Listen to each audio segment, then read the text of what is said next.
When I was a kid, I always dreamed of growing up and marrying a farmer so I could live on a farm.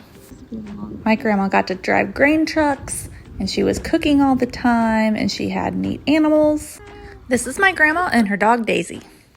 Grandma and Grandpa have barns and cows that are hiding from me, and a couple of ponds, and just a whole lot of goodness. This is some of the land that my grandpa farms. My grandma has chickens, and I've always envied her for that. Grandma always wears aprons. She's got chickens running all over her yard. And she's got the cutest little baskets that you should go collect eggs with. So I decided that I was going to marry a farmer and build a house on this hill and get chickens. I even declared this in my high school yearbook. Many of you were still just an egg. But I fell in love with the milkman. Isn't he handsome? Ow, ow! I mean, his truck has a cow on it. That's kind of like marrying a farmer. He even lets me help deliver the milk sometimes, so it's kind of like I'm the farmer's wife, you know? Sometimes when my husband's mowing, I like to pretend he's out back on a tractor, like a farming tractor.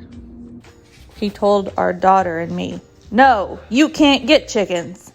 But Kate and I are very convincing, and we hatched our own eggs. Or at least we tried. Out of 7 eggs, only 1 hatched.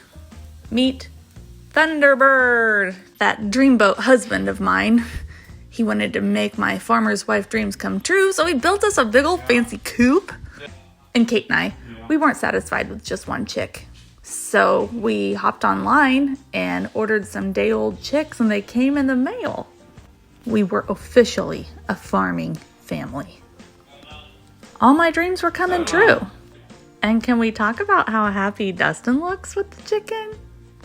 Kate taught him each how to swing. We showed the chickens at the fair. We even walked the grand champion chicken in the parade. He actually wasn't the grand champion chicken, but we just pretended he was. When our chickens were about 5 months old, we got our first egg, and gosh, that was exciting. So I'm a teacher at the high school. I teach kids how to cook and how to sew, and the importance of connecting with your community and supporting local businesses too. I live in the city limits, but we are an agricultural community as a whole. I live in Jerseyville on a peaceful little street on Westlake Drive, right by the golf course, and there's a lake. But as you can see, I also have lots of neighbors. So this is our backyard. We've got our chickens here, and our neighbors really seem to enjoy them. Good morning, ladies. How are we doing? Very well. Love to hear that. So these are egg boxes. Oh, sorry. Ooh, did not mean to disturb. Okay, more egg boxes. Whoa, whoa, whoa! Wow, they're just egg laying machines this morning. There's some eggs in there that I'm gonna gather here in a bit. I don't usually have 2 chickens laying at the same time. Sorry, girls. That white chicken there, that's Penny.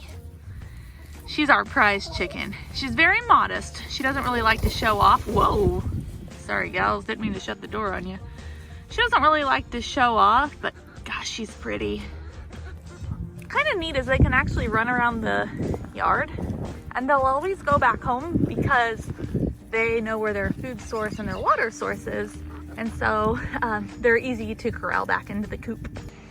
So I feed the girls layer crumble. There's also pellets available, but my girls are picky and they just really like the crumble. They get fresh tap water every day. In the summer, I usually have to fill them up 2 or 3 times. So chickens are sort of dirty creatures by nature.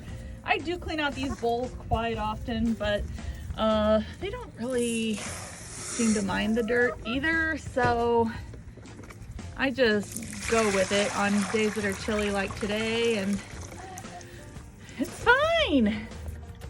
Hey gals, you gonna come out for breakfast? No? Okay. corralling these chickens. Oh, it's so easy. Go on, go on, go on back home. Go on back home, go on back home. Oh, oh, oh, oh. Okay. It's always the twins that cause me trouble. It's always the twins. Gals, don't eat those eggs. That's chicken cannibalism. Remember how I was telling you about Thunderbird and how he was our one and only chicken we hatched successfully?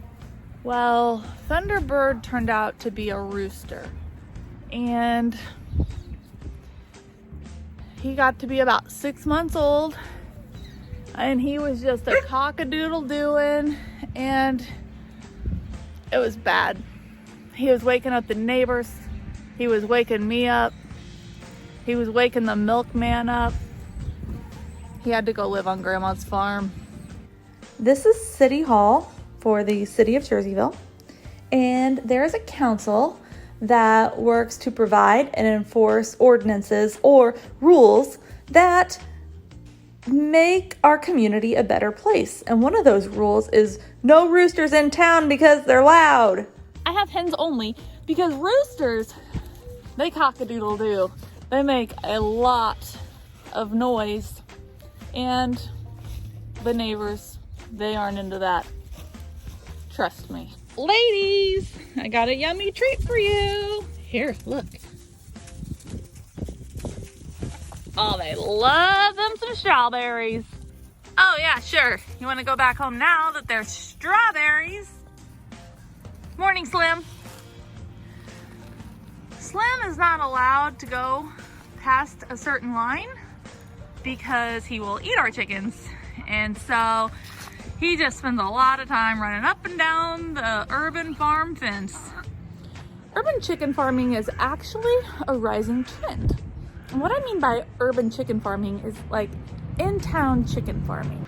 This is because it's important to know where our food comes from. And whenever you buy it at the grocery store, you don't always know exactly where the food has been coming from. Fun fact, chickens are even being raised on the rooftops of skyscraper buildings in large cities like St. Louis or Chicago or New York City. On average, our chickens lay about 1 egg per day, and we have 9 chickens, so we get about 9 eggs per day. My chickens are not necessarily free-range chickens. Free range is whenever I just let them run around all over whenever they want to. I do keep them cooped up, and that's for their safety because there are animals that actually want to come eat my chickens. Like sometimes I'll see a chicken hawk lurking up in these trees, and so I keep a wire on the see it up there, but I keep wire on the top of our coop so that it is nearly impossible for an animal to get into their area. Now squirrels sometimes, they do get in here. But squirrels, they just like to play. Just like this old gal. During colder temperatures, the egg production slows down quite a bit. And in the wintertime, especially when it's freezing cold, we don't get any eggs at all. These chickens, they're truly our pets. We do not intend to slaughter them for meat. We just like to keep them around for companionship. And of course, we like them to lay our breakfast for us too. Something interesting about the chickens, they don't actually lay eggs until they're about 5 or 6 months old. So it takes a while after raising them from babies before they start laying those eggs. As the babes get older, their egg production starts slowing down. And after they're about 2 or 3 years old, some can lay longer than that, but after a few years, their egg production actually stops. Do a little dance for us, girl. Come on. Aren't their little fluffy bottoms so cute? Penny, she's got the fluffiest bottom. Oh my gosh, I just love it. Marilyn, come here. Oh, Marilyn's got a dirty bottom. Ooh. Some chickens lay white eggs, some lay brown eggs. We even have an Easter egg chicken that lays blue eggs and green eggs. Pretty cool, right? Right. If you ever hear that brown eggs are more nutritious than white eggs, that's simply not true. Egg color simply determines the breed of the chicken. We get so many eggs that we don't know what to do with them all. so we share them with family and neighbors and friends. So off to Elliot Fallon's house we go with a special delivery. Woo! Hi, Elliot. Enjoy your eggs. Thank you. You're so welcome. Thank you for watching.